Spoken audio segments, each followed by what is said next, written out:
Welcome to the Holiness Today podcast. In this episode, I have a conversation with Angel Sigui. Angel serves as the director of Nazarene International Language Institute in Quito, Ecuador. He and his wife, Krista, are also Nazarene Missions Teams coordinators for the South America region.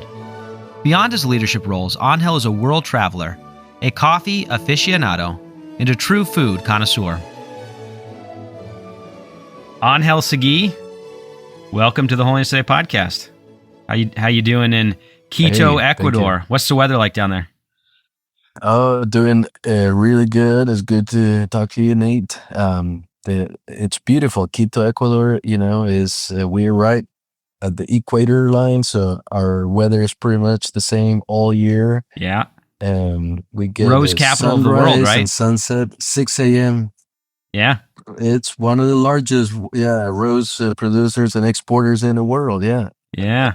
It's always rosy in Quito, right? So pretty much. Yeah.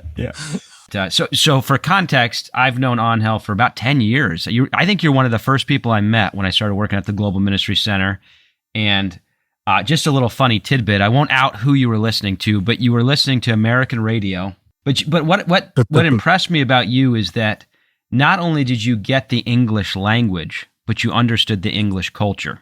And that's a huge part of learning a new language is getting the culture. So you were tapped in. You were aware of what was going on in America at the time. Still, I'm sure are.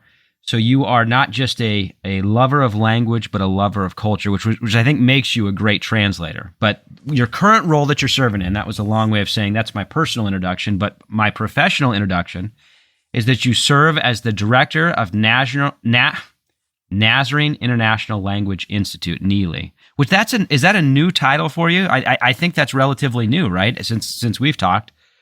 And then also you and Krista with your two boys, Samuel and Joel, are serving as the missions teams coordinators, which I knew you were doing that. But so tell me about when did you take over as the director of NELI? That's relatively new. Is that right? Well, actually, when we moved to the field 4 years ago, we were, given the responsibility to lead Nazarene Missions Teams for the North Indian field, which is Colombia, Ecuador, and Venezuela. And immediately after we got to Ecuador, the opportunity opened up to lead also the Nazarene Language Institute, NELI. So they all kind of came at the same time. Okay. And so, so we've been leading that for almost 4 years now. Yeah. Well, and my personal connection to NELI is that my father did that on a sabbatical. My sister did. I knew several people from all of that. But if you could just share with our listeners, what is NELI and maybe pitch it to us, because I think it's a great tool to learn language.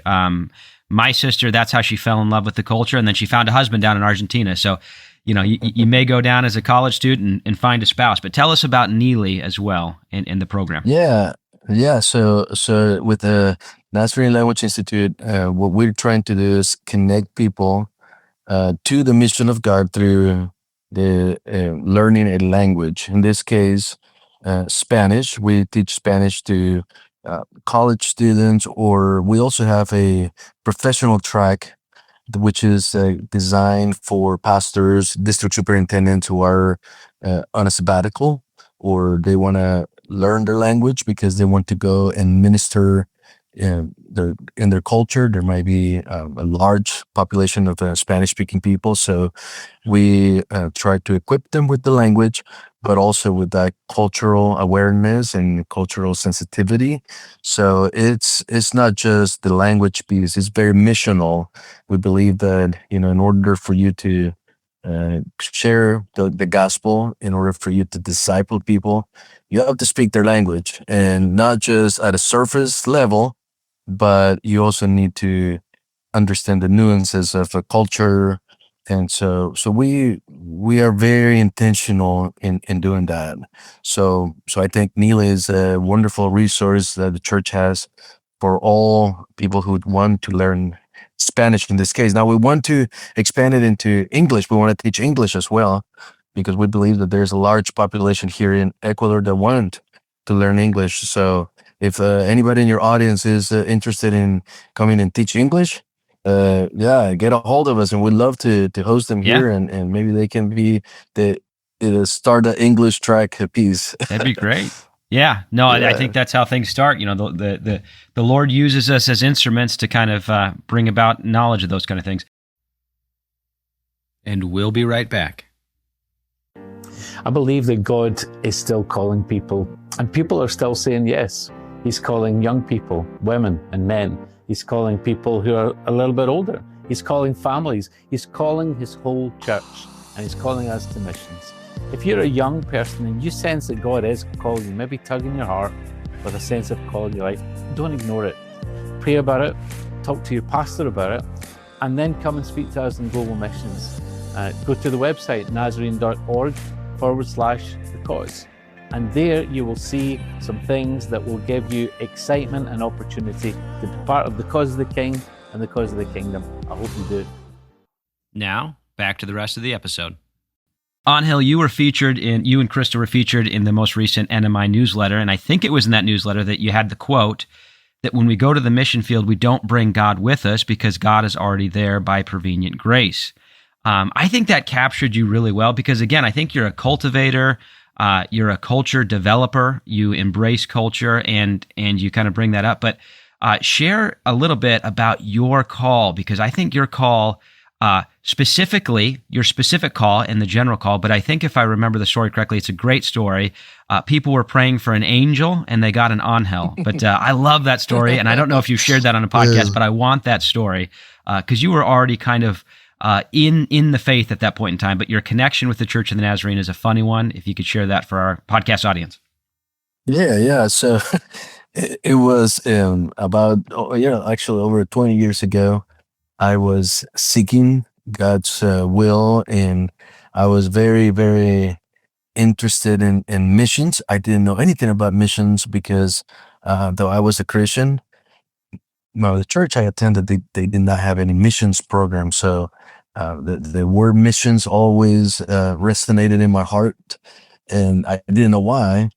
So I started working with this organization doing interpretation. And so this was kind of like the first introduction for me to missions, which is kind of like similar to what we do now, short-term missions opportunity.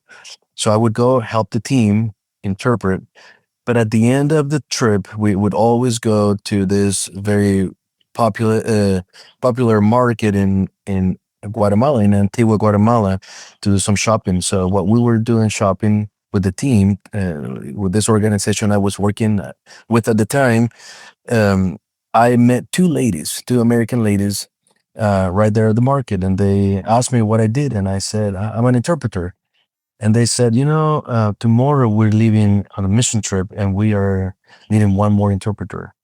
I said, well, I'll go with you guys. They said, are you sure? I said, yeah, if you're here and you want to help my people, I will help you. So, but then I said, who are you with? Which organization? And they said, we're with the Nazarene Church. And I told them, I have no idea what that is, but I will help you. So the next day, somebody picked me up on the side of the road, 7 a.m. I was just there waiting, where they told me to meet them. They picked me up. They took me to the Nazarene Seminary in Guatemala, and they and at that moment, the two ladies that I had met before the day before, one of them came and they hugged me and they said, "Are you real?" And I said, "Why? Why are you talking about this?" She said, yesterday before we got off the bus, we prayed for an interpreter, and we said, Lord, if you don't send us an interpreter, we know you can send us an angel. And here you are. I said, well, I'm an angel, but by name.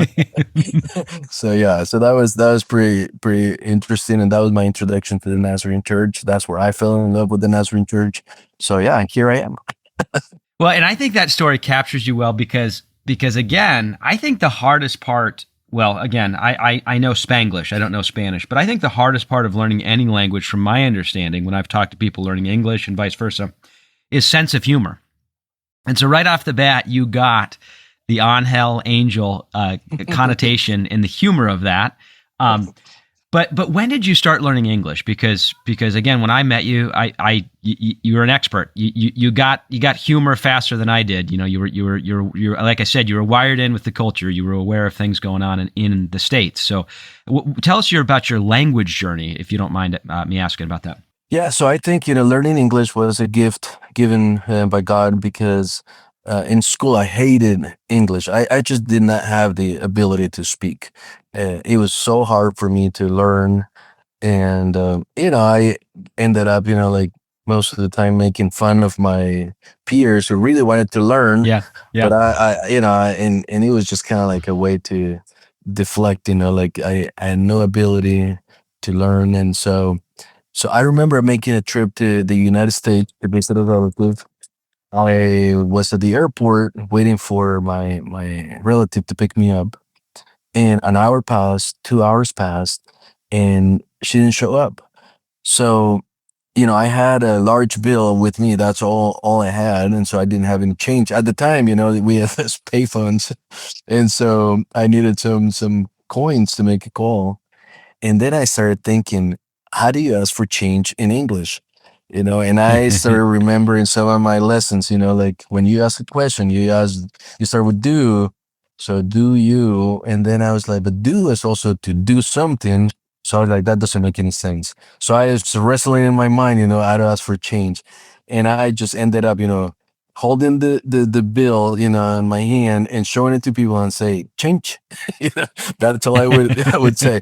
And so somebody had compassion on me, gave me like a few quarters, and I made a call. And then so my hand was like, oh, you're coming today. I thought you were coming tomorrow.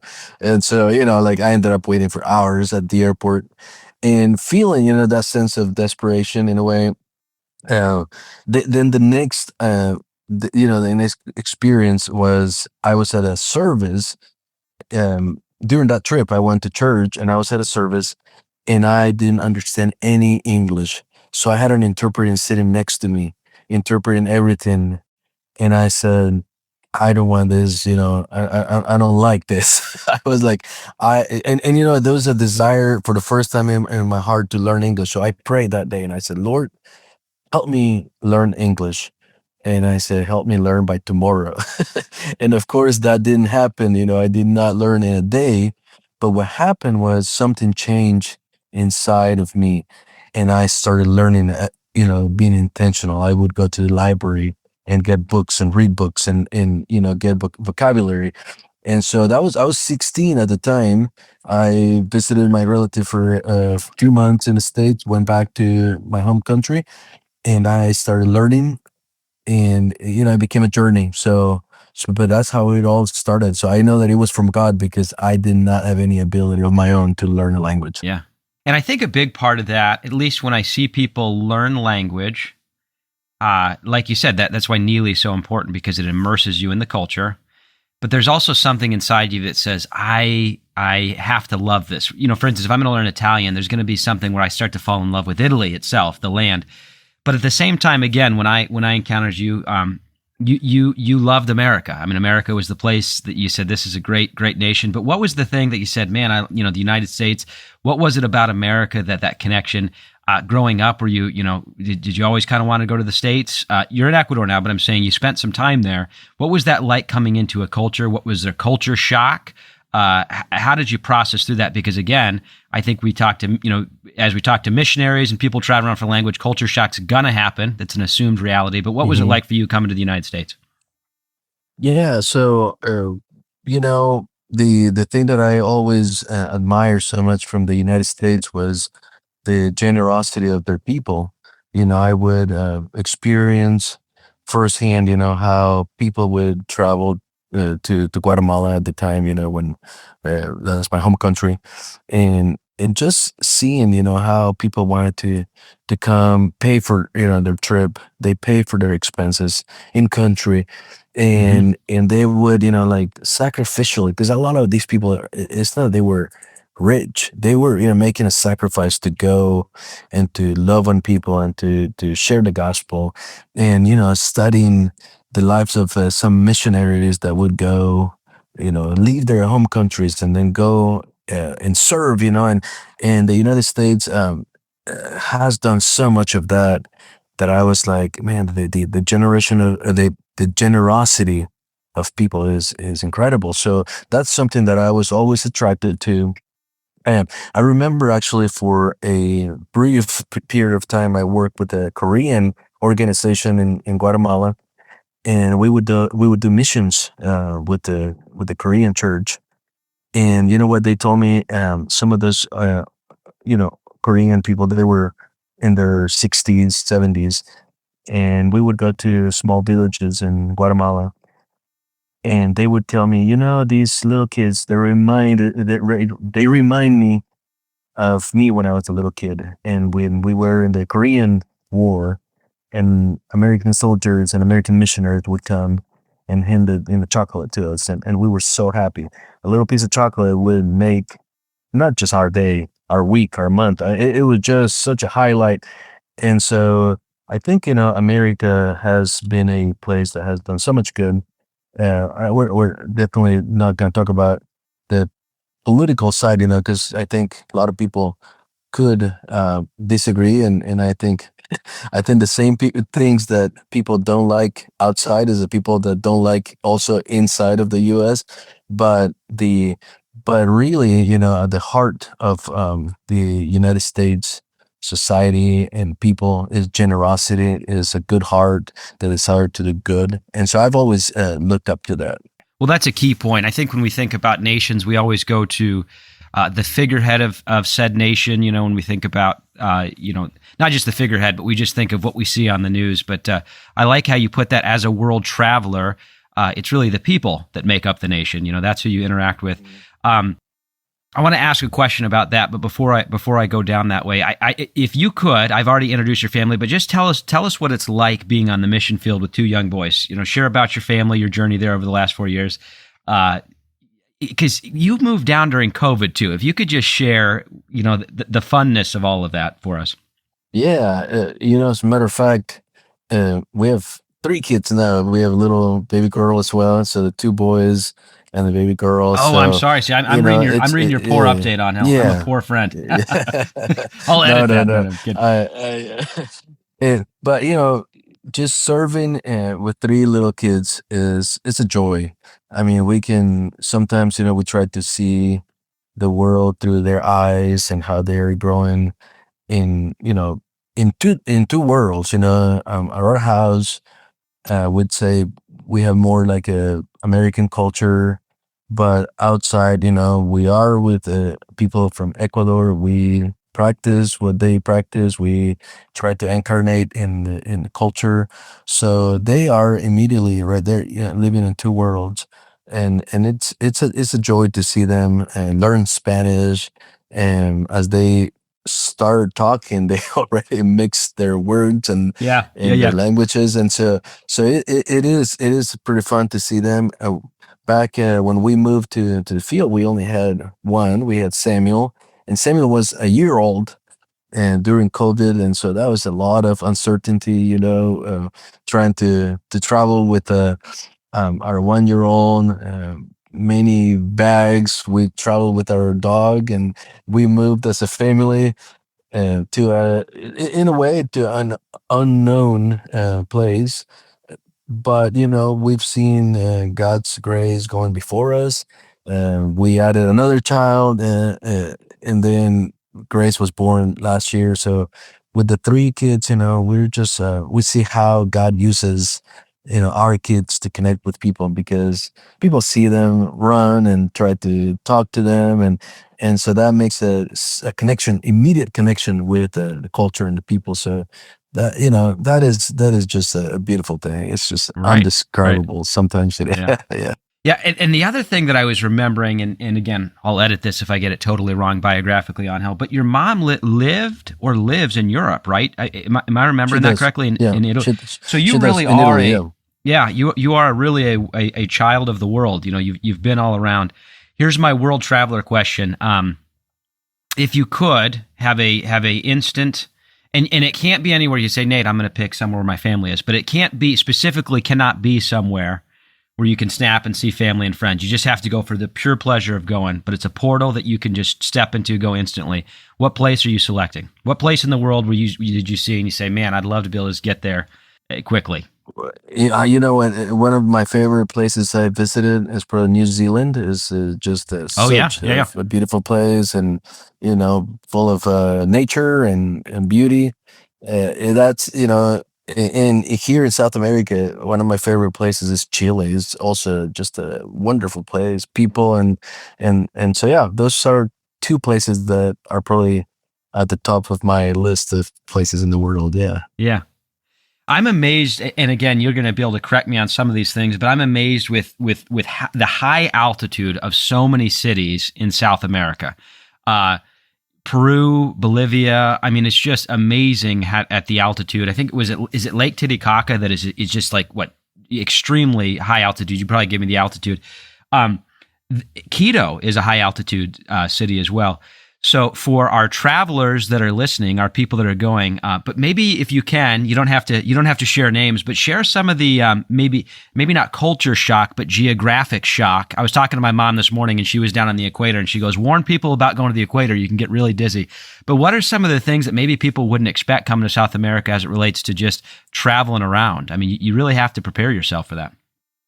Yeah, you know, here Quito is at 9,000 feet 9,000. I was altitude. going to try and guess. So Yeah, that's high. when you get here, you know, you can feel that shortness of breath, Right. for Right. sure. And so what we tell people is stay hydrated.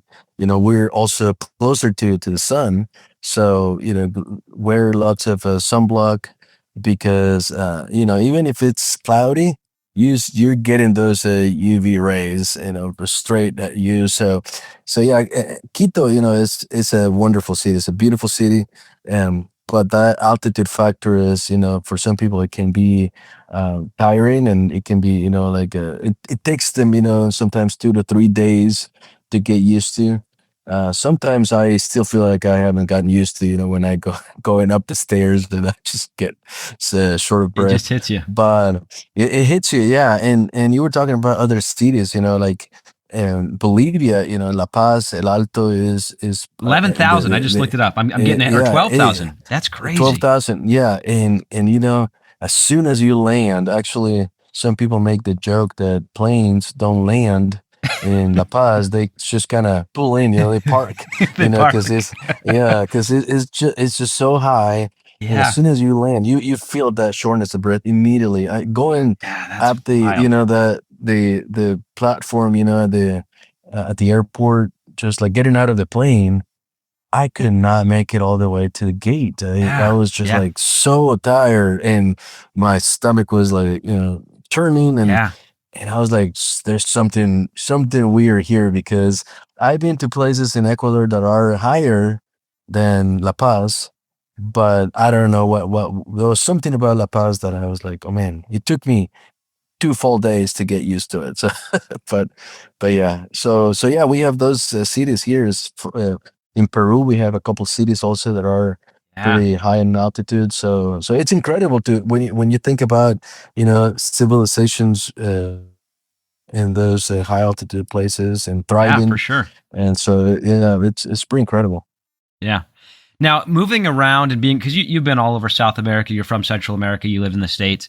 Do you have an accent in Spanish? Do they pick up on you and say, this is your accent? And then for our English listeners, because I think that's something maybe, I'm sure our more astute English listeners know about accents, but that's something that when I got into translation, just thinking about the different types of Spanish, if you could just share a little bit about that. But what do they say your accent is when you go around? That is it's funny you asked that, because I just asked that question to some of my friends here in Ecuador, and of course, you know, we all think we don't have an accent. So I said, I have no accent, and they said, yes, you do. And I They know said, it. what is my accent? What is my accent? And so I don't think they can pinpoint, you know, to a specific geographical area, but we all do have an accent. So I think, you know, being from Guatemala and living in the States and having, you know, the Mexico, uh, you know, influence, it might be, for some, it might be closer to a Mexican accent, you know, especially for South Americans.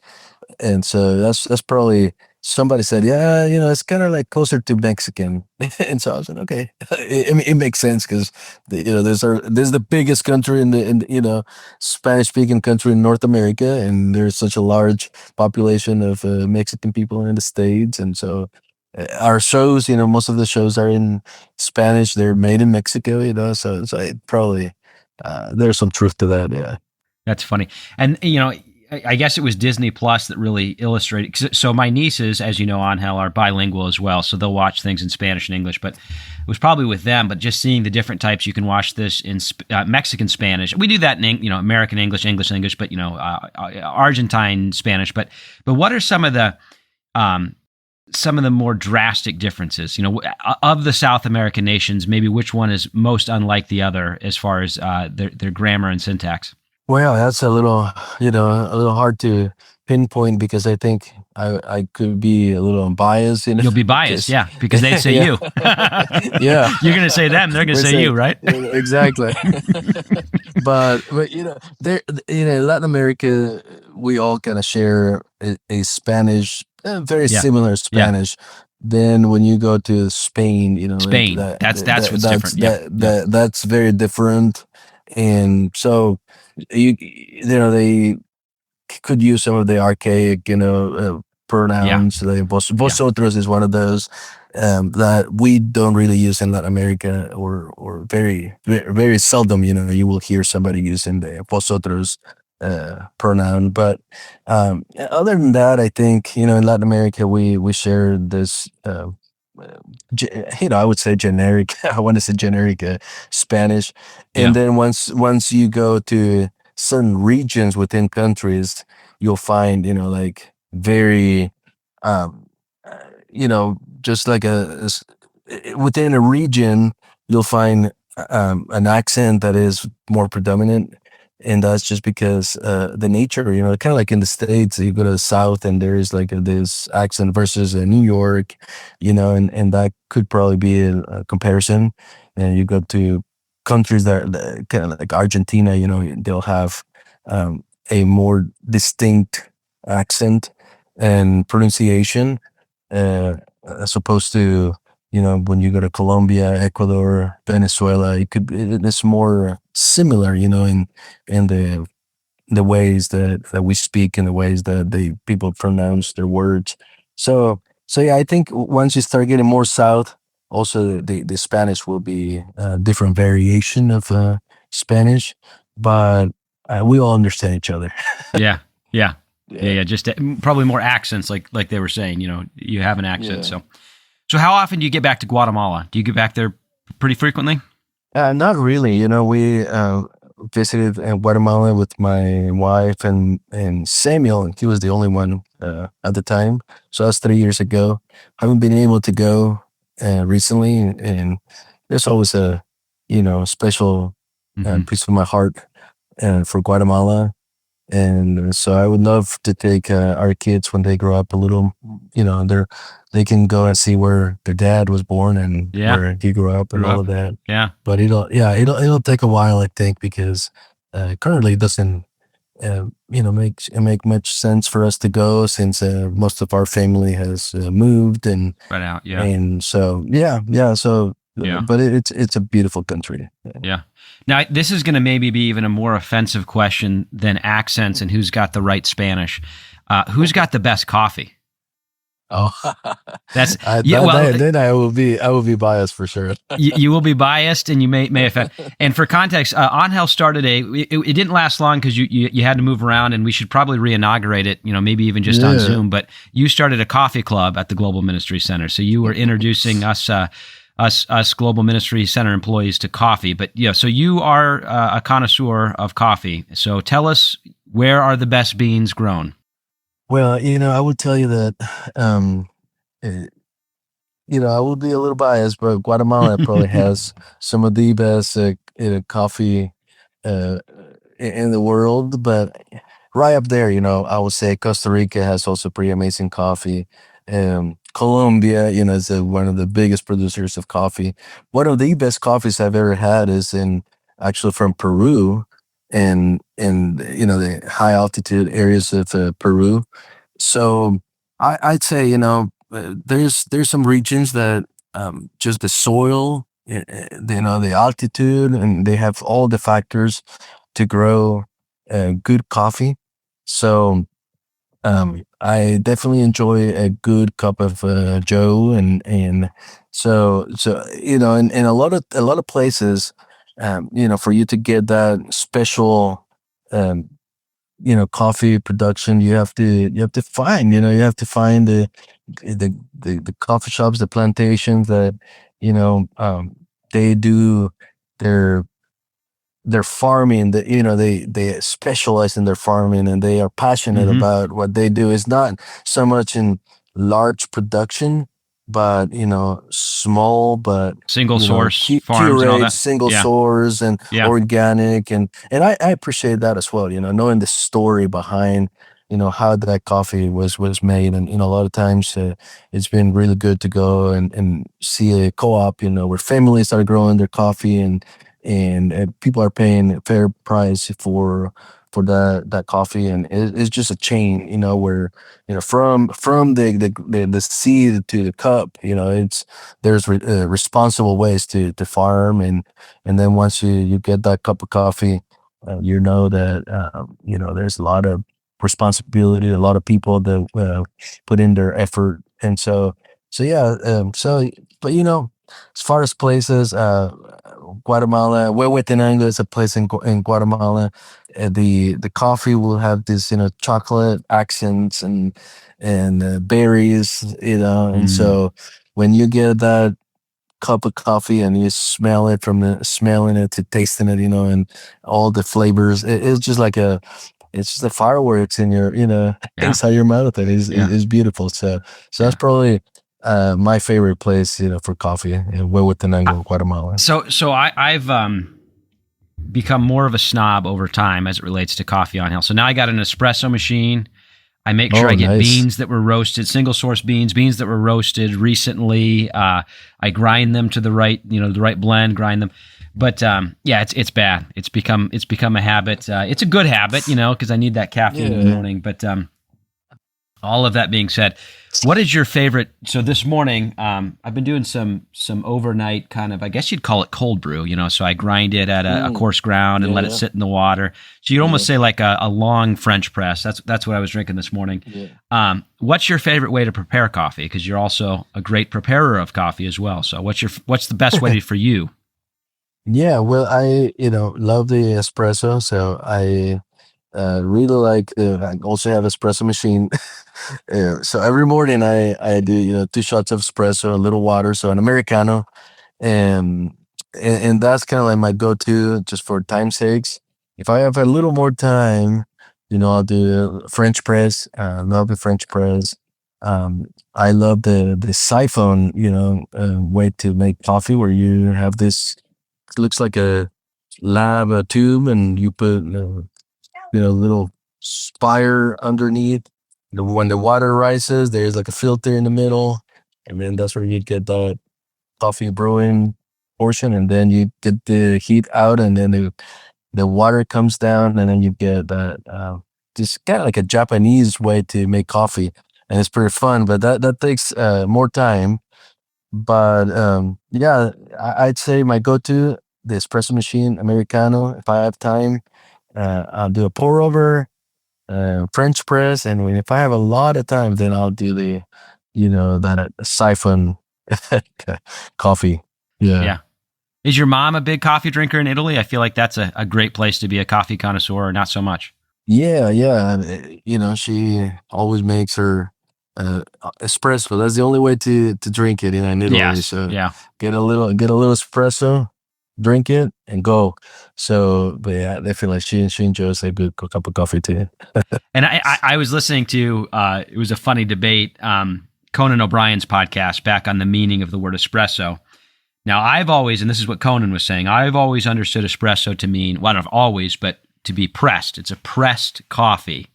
But his guest was also saying it's a dual meaning word, in the sense that it's also quick. It's something that's done quickly. So is it both? Is it both pressed and quickly?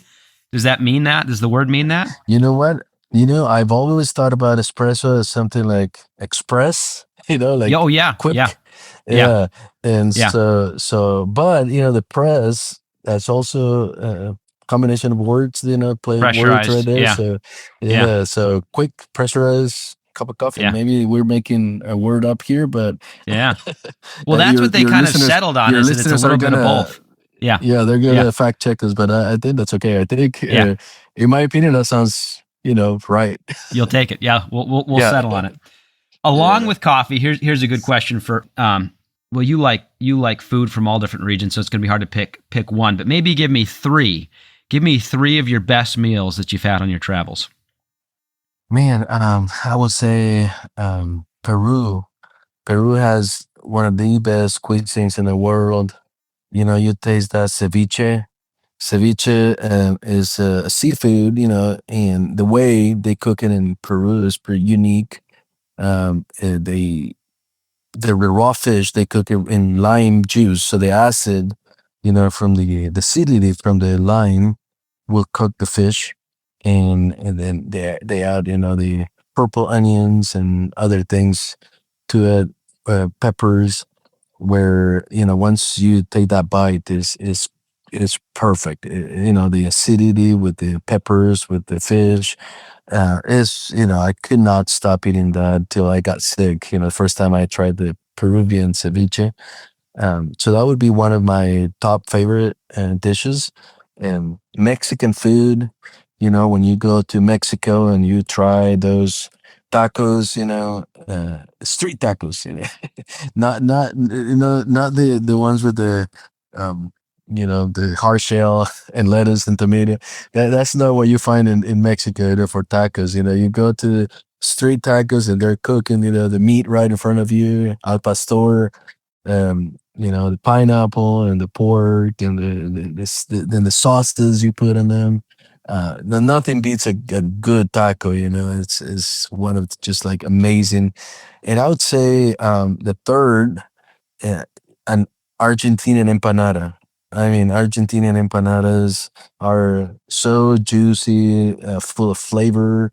Actually, you have to be careful when you eat an empanada. The other day, I ate an Argentinian empanada, and there was so much juice inside, Sprayed out and on you. Huh? I bit into it, and it sprayed into my eye. Oh no! So I almost lost my eye eating an Empanada Argentinian injury. empanada. Yeah, but it was one of those things that Yeah. the flavor beat the pain. So Yeah. it was so good. Yeah. So those three meals come to mind, and I would say are the highlights. Yeah, that's good. So you mentioned that you're looking to maybe get an English language program going in Ecuador, but are you looking at Portuguese? Are you looking at other language groups?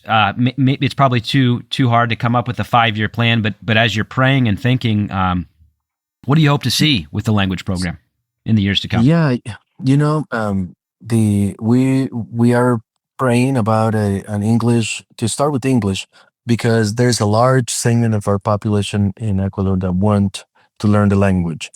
And we also, within our missionary team, eh, a lot of our missionaries, which is a testament of our church, being a global church, a lot of our missionaries are from South America, and serving in South America.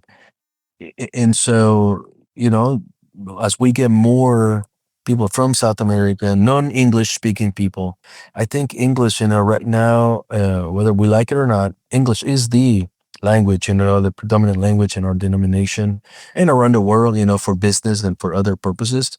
So learning English will not hurt anybody, and it will do a lot of benefit, especially our missionary force. So we are trying to offer a program for our missionaries to learn English. And in Ecuador, we have a Nazarene school, K through 12, and there's 450 students there. And that school has been asking, hey, would you partner with us and help us? They do offer English classes, but it's more like a textbook, English, and they want to, improve on their pronunciation. And so having native speaking people come in and teach.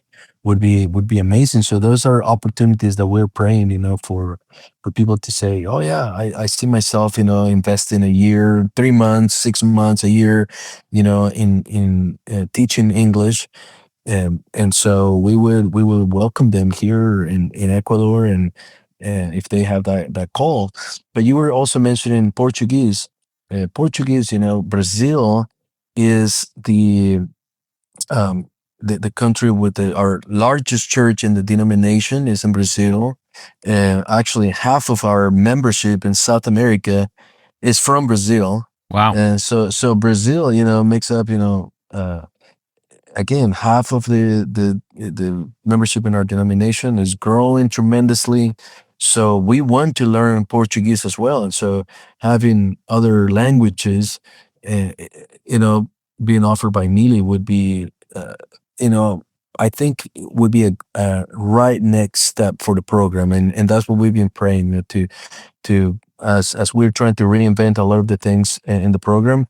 We want to offer other languages, so English being number one, but definitely Portuguese. The other reason is, there's a large population in Ecuador that, they want to learn Portuguese because they go to Brazil to get training, like dentistry and other, veterinarians. So if they go to Brazil to enroll in school, learning the language would be a great step, before going to get that education. So we could offer that to the community, and in that process, being able to witness to people from the community as well. So that would be one of the main purposes for our language. Again, being a missional, just at the heart of our program is the mission of the Lord, and we want to connect people with the mission of God through languages. Mm-hmm. So yeah. For those who are listening to this, if they're thinking, well, what would that look like to go down there and do a program or to do a missions? Because you guys bring down missions teams. What does that look like for people that are listening? How would they get in contact with you? What would they plan out? I'm thinking particularly with my mom. She was talking to me this morning, and she says, "Yeah, I mean, we've got people that do those kind of works. I bet you they'd love to hear more about that." And so I'm thinking, as people are listening to this, how would you describe that for them? So for the English program, or the language piece, if they wanted to come and study Spanish, we have our website, goneely.com, and that's a good place to go. And we have our Instagram also. If you find us at Neely, you'll see some of our pictures there, some of our information, and so that's the language piece. I'm not sure if were you asking also as far as like coming? Yeah, on a because you also do mission missions team? teams too. So Yeah. share the connection with that, with the school, and what that looks like. Share that piece of it if you could. Yeah, so we have some of our Nazarene schools that come and partner with us through our short-term missions opportunities. And in the past, what we've done is the first week they study Spanish. They're here for 3 weeks, so might as well, in the mornings they get a couple hours of Spanish training. Our language coordinator is really good, and so we're not gonna do, a deep, study, but we're gonna teach them, like phrases that they're gonna use every day, and we're gonna teach them, about the culture a little bit, and some vocabulary that would be helpful as they are, getting ready to serve, for 3 weeks. So the first week is that week of induction, and so that we've been able to connect those two really well, and so that piece is right there. Um, when people come, for a week, that would be a little difficult to do the language in, like a working witness type of trip. But people could come, for let's say a month. They can learn language, and they can, and volunteer in one of our Nazarene churches in Ecuador. So that's a possibility as well. And with the beautiful thing, now is that we have technology. So We can do long distance and learning, start before they come, and when they come, they can continue their education in person, and they can serve. So we have that pre, during, and pre language training. When they get here during that time, they can also get some training, but we can also give them opportunities to connect with opportunities to serve. So that's the beautiful part, that it's all integrated. It's not necessarily silo. So, what have you found? That cued another question in my mind. But what have you and Krista found to be the best way to connect with people? Are you doing a lot on social media? What does that look like? So, as far as that connection, social media is kind of like an open portal, for people to from different places to find you and start that connection. It's kind of like the bigger part of a funnel, that social media. But then as you start interacting with people, then hopefully the most narrow part of the funnel would be, as I think as it narrows down, the Zoom call is also great, to interact with people. But then the personal side, nothing beats that personal connection in, face to face.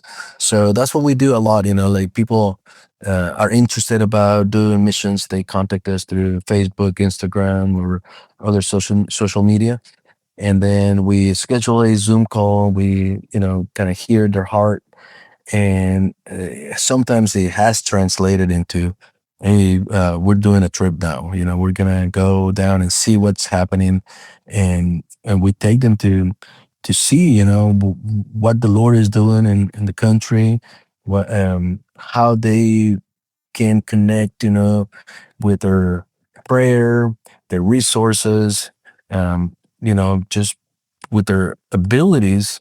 And so we take them to do some sightseeing, not in the sense of tourism, but in the sense of, we're gonna go and taste and see what God is doing.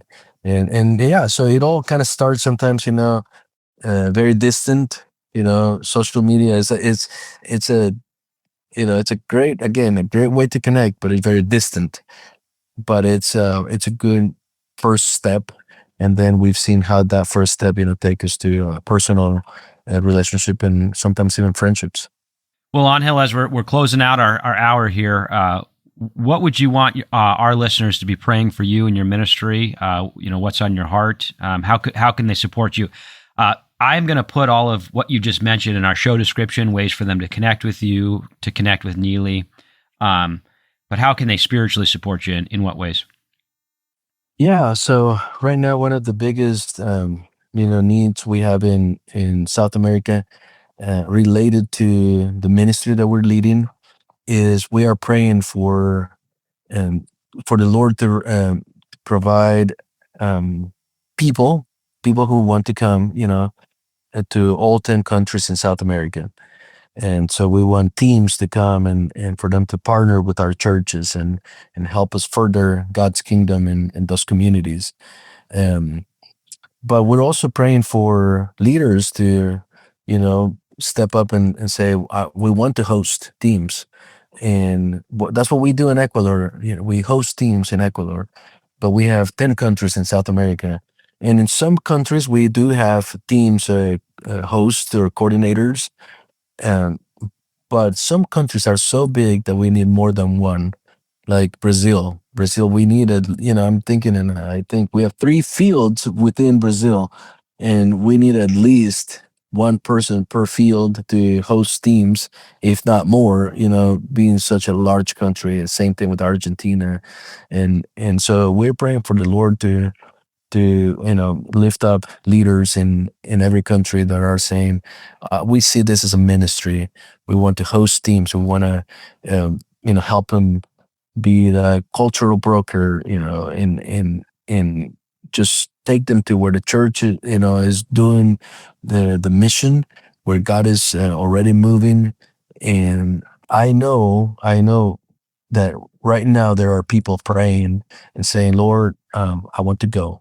Show me where to go. And And so we are praying that the Lord makes that connection. People praying and saying, I want to go, I want to participate, I want to put my resources for your service. And there's people right now praying and saying, Lord, send us help. Send us, we need Send us an resources. The vision that you have given us is so big that it's not possible to do it by ourselves. So when we make those connections, when the Lord makes those connections, beautiful things happen. So those are ways, for your listeners to pray for us, for God to continue making those connections, between the need in the different countries in South America, and the need for people to connect their gifts and talents with the mission of God. Well, thank you, sir, for spending this time, and I apologize. So it's Samuel, Joel, and Grace. Am I getting that right? Yes, that's right. Well, yes. Congratulations. I feel terrible that I didn't get the last one in there. So at least I got it in the end there. But thank you for spending your morning with me. Oh, that's wonderful, and I appreciate coffee, you. And what coffee did you have this morning? What beans were you? This morning I actually had Amazonian coffee. So okay. Yeah. So yeah, from the Amazon region in Ecuador. Yeah. That's great. Beautiful. Yeah. Wonderful. Yeah. Well, thank you, sir, so much for spending your time. I appreciate you. Yeah. Appreciate you, brother. Thank you for listening to the Holiness Today podcast. If you enjoyed this episode, please subscribe to us and follow us on social media. You can find us on Apple Podcasts, Spotify, YouTube Music, Amazon, Audible, and wherever else you may find your podcasts.